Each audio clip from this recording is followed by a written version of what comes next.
Panginoon sa suporta ni Brother Wick at saka ni Brother John nung natanggap namin ng Panginoon. Bago po yan mga kapatid, nais ko lang magbigay ng konting experience para at least maging malinaw, no? Naging meeting ko muna yung aking mga anak, Junjun, si RR, si Toto, at si Bibi, para hindi nila masabi na tinanggap namin ng Panginoon na sila ay alanganin. So kinakailangan may freedom. So kinausap ko bawat isa sa kanila kung naiintindihan nila yung aming parang ano lang ito, tupperware na may laman na kanin, lumipat na sa kabilang tupperware. Hindi umalis. Yes. So, ganun po ang ating stand. So sabi ni Junjon, actually si Junjon, hindi po yan tumanggap. Pero John at Brother Rawek, hindi pa nakapirma yan ng Weber. Pero yung tatlo ko, nagpirma yan. Pero sabi niya, pa, sa tingin nyo, okay? Sabi ko, sa tingin ko, John, okay. Mas malapit ito sa kaligtasan. Masabi niyo, sabi ko, ikaw RR. Sabi ni RR pa, noon pa yan narinig ko na. Sabi ko, baka scam. Sabi niya, hindi. Ako kasi, siyempre, mga anak ko, sabi ko, baka scam yan, baka mas malayo pa yan. Sabi niya, pa, Adventist yan. Yan ang mga reform, yung mga, ano ito, yung mga yung mga, yun, yung sa una, sinauna. Oo. Pioneer, mga pioneering. Doon, yan siya. Tapos, si Toto, alam niyo naman, okay pa, kung saan kayo, doon ako. O yung aking bunso, ganun din. So kaya, mga kapatid, nung sumimba kami, siyempre sa umpisa, talagang masabi mo na parang nalungkot ka. Bakit? Kasi sanay ka sa tradisyon. Traditionally na marami. Marami doon sa general, marami. Ay malaki simbahan pero puno. Dito sa amin, ako, si Mrs., si Toto, si RR, si Bibi, si Brother Rowell, si Sister Alice, si Brother Homer. Pag ang karyang pamilya, pag Sabado lang, pag midweek, kami lang. So nung una, sabi ko, parang nakapapanibago. Pero nung nabasa ko ang salita natin, Panginoon, papunta kay Apostol Mateo, sa Mateo 18 na, kung saan nakakatipon ng 2 o 3, ay nasa gitna niyo ako at kasama niyo ako. Yun, doon ako nagkaroon ng inspirasyon. Na ngayon, kahit kami lang ni Mrs. at saka si Brother Homer, tunay midweek. Kasi nandun ang Kristo Nandun ang kanyang representative Sa tatlo, kung nandun kayo, nandun siya. So, yun ang nagpatibay ng aking pananampalataya. Ang sabi ng Tara GC, mga option, sabi ko, kailang, wala problema. No problem. Noon, galit na galit ako. Pero nung tinuruan ako ng Panginoon, ayun pala ay, ganito pala. Ilang mga tapat na nakatayo sa katotohanan sa mga huling araw. Tayo po ang huling henerasyon. Wala nang sunod. Ang susunod, panibagong naman siguro, panibagong daigdig na naman. No? So ito po ang nakuha namin. The faithful few standing for truth in the final days. Pero sa kasalukuyan, mga kapatid, wala pa tayo sa 60% na totally na in-ensure natin na tayo maligtas na. Bakit? Papilang po ang pagitan natin kay Satanas. Once na namin test tayo, dito tayo kay Satanas. Bakit? Itong ating pagsasalita, isip, at motibo minsan, marami tayong mga lapses. Marami tayong kakulangan. Kahit gaano ka pagtanda sa pananampalataya. Kaya ang sabi nga nito ang sabi sa Apokalipsis 14:12, ang pagtsatsaga ng mga banal na nagsisitubad ng mga utos ng Diyos at may pananampalataya kay Kristo. So mga kapatid, kahit sa aking prinsipyo, kahit gaano ka pakayaman, kung wala ka sa Panginoon, wala ka. Wala ka. Pero kung ikaw ay devoted sa Panginoon, sasaludo ako sa iyo. Pero pag hindi, kahit mayor ka pa, kahit kapitan ka, nagkaroon lang ng lakbang, siyempre naglamang ka, kaya sa tao, isang libutan, pero sa Panginoon, pareho lang tayo. So yun po ang aking prinsipyo. Kaya ito nakuha namin mga kapatid na team, kasi nakikita natin yung sitwasyon natin ngayon sa sanlibutan. Marami ang binibigyan natin ng aral, pero walang interes. Sa akin, mga kapatid, sa totoo lang, 42 yan ang aking binabible sa diyan ng mga tao ko. Pero yung interesado yan, 2 o 3 lang. Yung the rest, wala. Tulog-tulog. Hindi man pilitan. Pero Pasalamat ako sa Panginoon kasi ginamit ng Panginoon si Cap at the same time ako.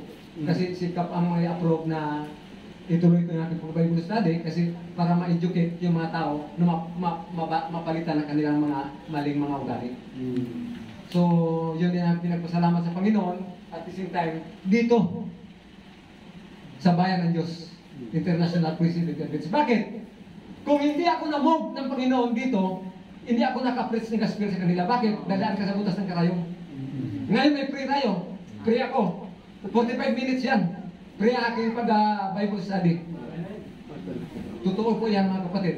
45 minutes yan. Minsan nakalampas pa. Pag mainit ang panahon, sabi ko mamaya na kayo magpunta ng area. Hirit pa tayo. Hirit pa, boss. Hirit pa. Ngayon, bilang inspirasyon, sabi ko, iilan lang ang ililigtas ng Diyos. Iilan lang. Kahit kami, sabi ko kahit ako. Kahit ako na nag-guide sa inyo, wala pa akong kasiguraduhan. Bakit? Maraming mga mananampalataya na nagtagal na sa pananampalataya at biglang tumalikod. Bakit sa ano? Sa Sabat. Sa Sabat lang. Oh, pag may mga importante na mga gawain sa barangay, yung iba na walang stand, go. Pero sa akin, hindi. One time, tinawag ako kasi emergency. Responder. Pag buhay ang pinag-usapan, walang problema. Punta ako. Pero kung pinag-usapan sa libutan, tanggalin yun akong tanggalin. Wala tayong magawa. Hindi ko pwedeng isakripisyo ang kaligtasan kaysa sa panandalian na nakikita natin. So, ito po, ilan lang ang tapat sa atin. Di ba? Na tatayo sa katotohanan. Ngayon, ang influensya ng tao, mas madali silang makakut up ng salita ng sanlibutan kaysa salita ng Diyos. Yun po ang aking personal na karanasan. Although na bata pa ako sa pananampalataya, mayroong mga mananampalataya na kumbaga sapan boring na sa salita ng Diyos. So iba naman ay pagdating sa writings ni N.G. White ay outdated na raw. Outdated na. So tapos maraming mga reliyon na ay boss, wala na yung 10 utos. Sabi ko, bakit? Kasi dalawa na lang. Pag-ibig sa Diyos, pag-ibig sa tao. Tama! Sabi ko, tama yan. Tama yan. Pero sabi ko, hinimay-himay ba? Himay-himayin natin. Ano ba ang pag-ibig sa Diyos? Huwag kang gagawa. Huwag kang luluhod sa ginawa ng tao. Ano pa? Alalahanin mo ang ika-7 araw. Sa araw na yun, huwag kang gagawa. Mamlansa ka. Maluto ka. Kaya pag luluto ngayon, sabi, boss, ayukin naman kayo kay rice cooker. At ibig sabihin, mali ang Biblia. Wala man dito na bago sa Biblia. Wala man sinabi na ito, pwede na kayo magluto. Kaya click na lang. Kaya nga lang ang tao, mahirap. No? Kaya itong ilang maging tapat, kahit dito sa atin, ilan lang tayo tapat dito. Diba? Tapat tayo sa ating asawa. No? Diba? Pag tayo tumayo sa katotohanan, marami ang galit sa atin. Totoo? Totoo po yan. May panahon pa. Nung pag-closing ng aming employees din, close friend ko yung pastor ng Baptist, si Pastor Katagi. So nag-usap kami, habang nagkagulo-gulo sila dyan. Sabi niya, Brad, hindi ko ang pastor, naniniwala ka ba na pag inject mo sa mga tao yung katotohanan, magagalit sa iyo? Sabi ko, totoo lang, pastor. Pero sa akin, bahala na, magalit sila. Basta totoo. Parindigan ko yan. Sabi niya, pero mahirap kasi pag leader ka, no? Doon ko na-realize na, sabi ko, walang stand. Walang stand. Kasi kung may stand ka, tayo ano kung anong tama. Kung anong mali, tanggapin mo. So mga kapatid, nais ko pong ulitin no, bakit tayo nagkaroon ng camp meeting? Diba? So ako hindi marunong masyado mag-translate sa Tagalog, pero sa tulong ng Panginoon, bakit nagkakaroon ng camp meeting? No? Una, para magkaroon tayo ng fellowship, pagsama-sama bilang magkakapatid. Magkakaroon tayo ng banding. Pagkain kanina, kasarap. Kahit masakit ang ngipin ko, pero masarap ang saging. Ang binuto ni Sister Cha. At saka, sino pa yun? Sinanay yata. No? Diba? Ngayon, kung wala niluto dyan, kung wala, hindi kayo pumunta dito, ganun ba kasarap ang luto? Iba? Ibang luto ni Mrs. Ibang luto nyo eh. Diba? So sa camp meeting, doon mo ma-realize na parang napakasarap. Diba? Wala kang problema. Yung problema mo, sinisatay sa side mo. Wala. Tanggalin mo muna. Yung tutukan mo kung paano mo ma-meet yung mga mahal mo na kapatid. Diba? Nakakamiss na sila ay makita. So ilang buwan sa Bulalakaw. So pag nagsalita kami na ng misis, naalala ko si Ma'am Gladys. No? Siya kasi yan na nagdala ng sermon doon sa Bulalakaw na nakapagbigay rin sa akin ng inspirasyon. Nakalimutan ko lang nandun yun, nakakot sa akin ganito. Yan, sana sabi ko makarating dito sa Ma'am Gladys. Nakarating na. No? So, pasensya na po kayo mga kapatid, no? Sa ating bahay-sambahan kasi hindi pa totally na practice kasi itin pa, no? Aircon naman. Okay naman ang aircon. No? Oh. So, pangalawa po, kung bakit nagkakaroon tayo ng camp meeting, kasi hindi natin alam ang panahon. Yun po ang mahalaga. No? Kahit sa akin din, hindi ko rin alam kung hanggang kailan ako sa barangay. Bakit? Pagwas na nagkakaroon na ng higpitan, manatili ka ba? Nag-resign nga ako sa kumpanya ng malaking sahod. Puro kahit sa Sabat. Yan. So, sabi ko sa Panginoon, nung mag-resign ako sa kumpanya, Panginoon, unahin kita. Huwag mo akong pabayaan. So, hindi niya ako pinabayaan. Ngayon, kaharap nga ako. Kaharap is Brother Rini. So, talaga hindi na kami mag-meet ng Brother Rini. Kaya ba, ayaw niyang sumakay sa aming barko eh. Okay, pa-scrap na yun namin. Ganyan, arko lang. Diba? So mga kapatid, ang kaligtasan, maraming mga kondisyon na ibinibigay. Hindi nang basta sumimba ka. Hindi yun. Ayon sa aking experience, pag sumimba ka lang at wala nang isip mo nun sa iyong pagsisimba, wala rin yun. Wala. Ewan lang sa inyo. Kasi may mga time minsan na sisimba ka lang dahil boring sa bahay. Sisimba ka lang para pamatay oras. Sisimba ka lang dahil yun na ang sabi, sisimba ka. Pagdating sa simbahan, chismis dito. Hindi mo alam kung anong sinisir mo. Ay, para ka lang nanonood ng TV. Paglabas, di kayo lang din nag-diskusyon. No? Kaya, mga kapatid, ang term na tapat, mahirap po yan. Mahirap isagawa.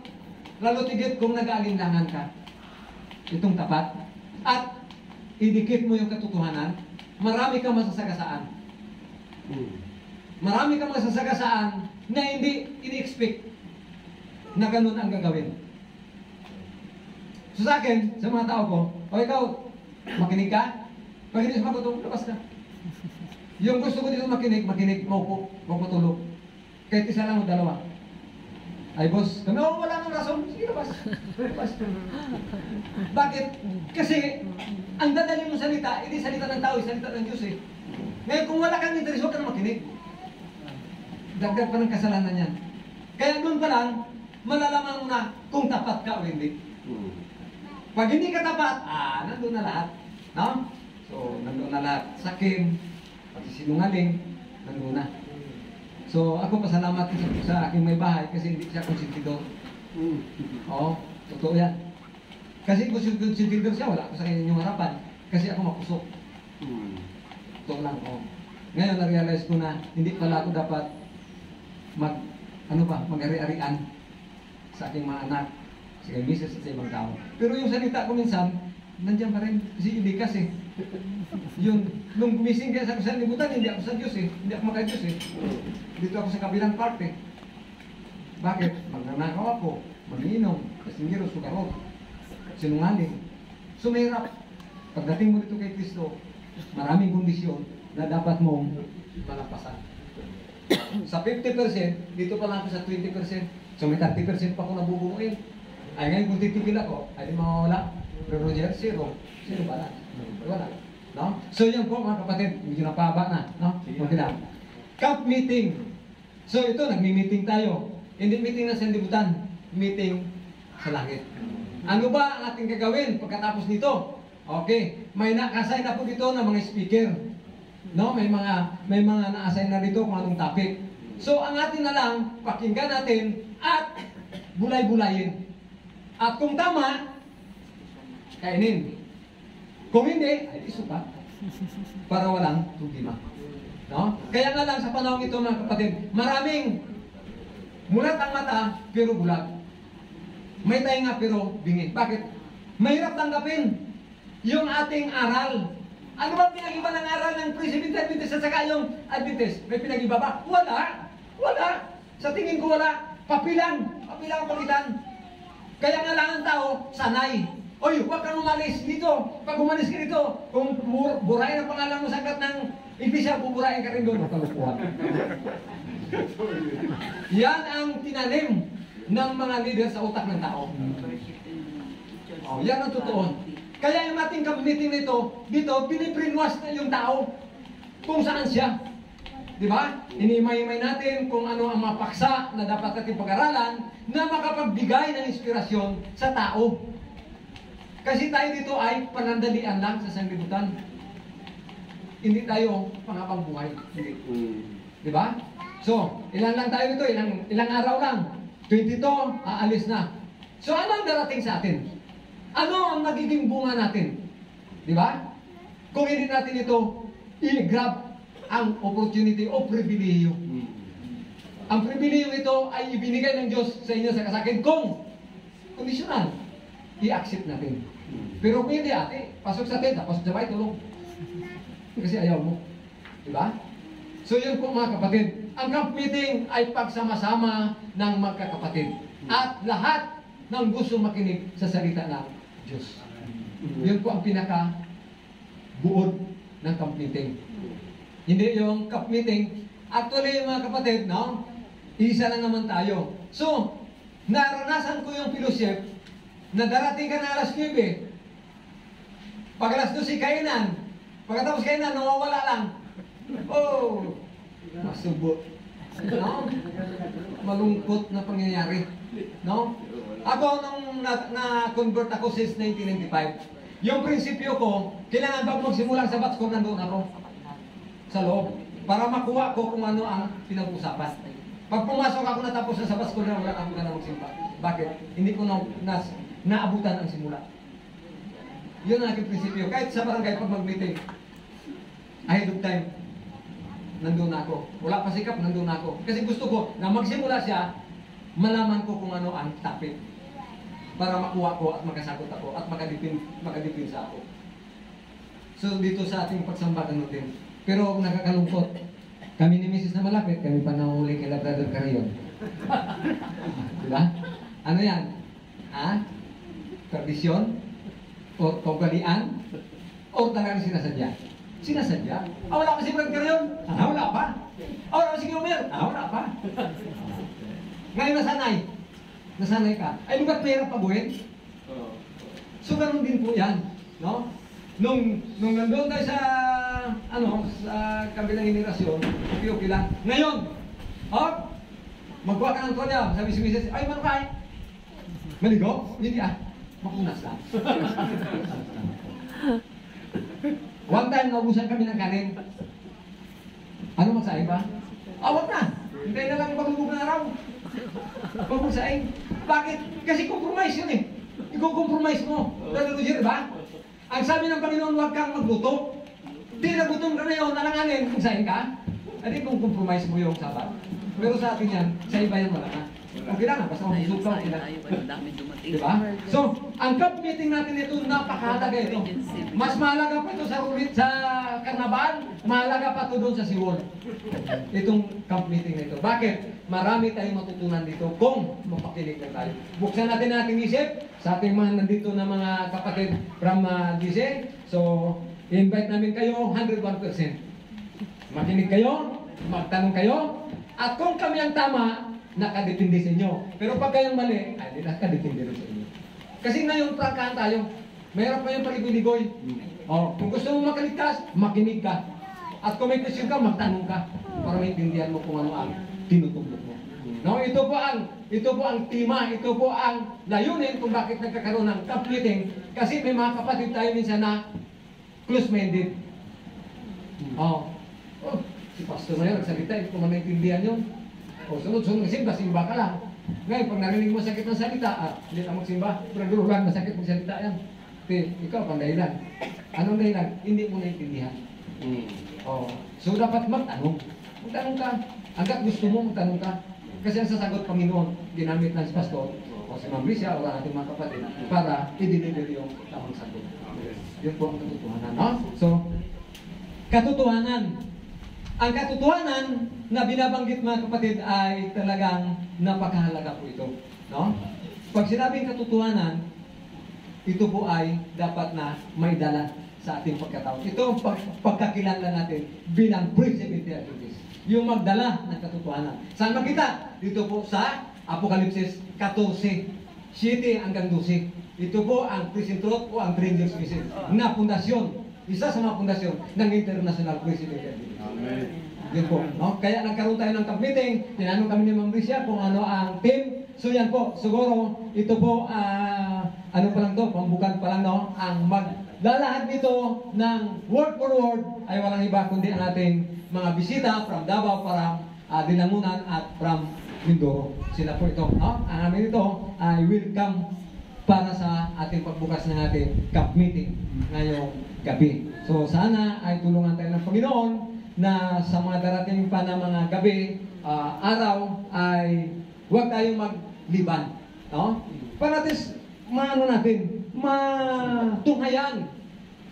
Makita natin ang pagkasunod-sunod ng inilalahad ng Panginoon sa inyo at sa akin. Para maunawaan natin kung bakit nagkaroon ng reformasyon, bakit nagkaroon ng Presbyterian Adventist. So sasagutin yan ng ating mga bisita na narito. So sa ating mga kapatid from GC, so welcome kayo na makinig dito at kung may tanong kayo. No? Para ang Panginoon nagsasagot sa inyo. Para hindi tayo magdalawang isip. Kasi nakakalungkot, no? Isang kumpaw na tayo, pero ang iba doon, ang iba dito, ang iba doon, no? So bakit hindi tayo magkaisa kay Kristo? Di ba? So ano yun? Bigyan natin na ang ating sarili sa Kanya, alamin natin ang katotohanan, at kung saan ang tama, doon tayo. Yun po ang katotohanan. Huwag tayo doon sa liko. Kasi ang liko na yun, walang tutungan. Doon tayo sa tuwid. No? So hindi ko kayo inakayat, ang akin lang, sa tulong ng Panginoon, makinig tayo kung gusto natin ng kaligtasan. No?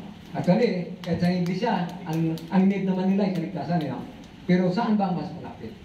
Yun, no? So, tapusin ko na, mga kapatid. Ang sabi nito, Apokalipsis 14:12, ito po ang ating memory verse, memory text. Narito ang pagtitiyaga ng mga banal, ng mga nagsisitupad ng mga utos ng Diyos at ng pananampalataya kay Jesus. Ito pong tatlong bagay, ito po ang prinsipyo at pundasyon ng International Presbyterian Adventist. Ito po, no? So, sa aking bago ako po, nais ko pong basahin ito, yung ating, siguro si Ma'am Lisa na lang ito, no? Yung ating program para bukas ng umaga hanggang sa matapos hanggang sa linggo December 22, no? So sana ay dito tayo abutin ng 25, no? Para at least ma-enjoy din tayo. So sa muli, welcome po ang lahat sa ating first night na ating camp meeting. So ito po ang aking pagbibigay ng pag-welcome at atin din ibinigyan ng counting background ang ating team, ang The Faithful Few, Standing for Truth in the Final Days. Sino po ang tatayo sa huling mga araw? Kayo ba? Ako ba? O tayong lahat? So idalangin natin na isa man sa atin dito ay walang mawala. Kundi bagkus tayong lahat ay masaya na sasalubong sa langit. Kaya nga lang, may kondisyon. Yun din talaga eh. Hindi po pwede magbigay ang Panginoon ng kaligtasan na walang kondisyon. Kung wala kang pagsisikap, wala kang paghirap at wala kang pagtitis, walang kaligtasan. Pero kahit Satanas, wala. Lahat, kanya yun.